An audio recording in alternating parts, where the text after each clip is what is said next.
Well, first, I want to stress that the women that I profiled, I was looking very deliberately for women whom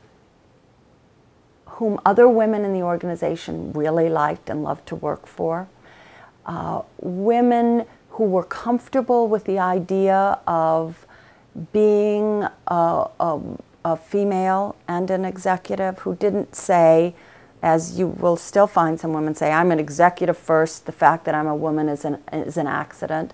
I was looking for women who were comfortable with that because I felt like I could learn from them. I'm very aware that there are women executives who don't necessarily fall into this mold, who have a much more traditional leadership style that we have long identified with men, and that's fine. I was looking for something different, so that was very specifically. I think that the kinds of values and ethics that I saw in the women that I studied were, first of all, a real deep commitment to inclusion, which I think is difficult in many organizations. Organizations have a hierarchical structure, have traditionally had that, and part of the way that operates is to exclude and divide and to say, you know, you're the thinkers, you're the doers, you know, you're the strategic people, you do the execution. It excludes people from a more comprehensive way of operating in the organization.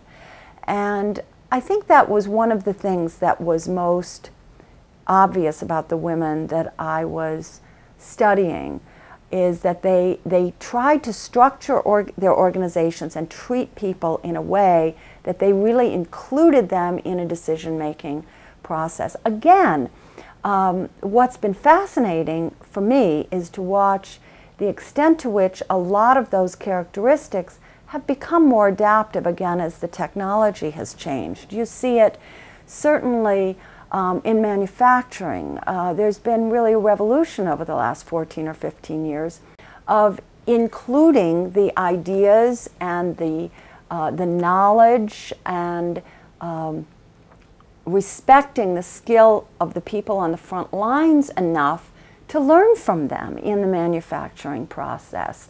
You know, as we all know, 20 years ago on most assembly lines, a guy putting in you know, spray painting a door on a Cadillac coming off the line, if he saw there was a flaw in the door, he didn't have the ability to stop it. He was really just there almost in a robotic capacity.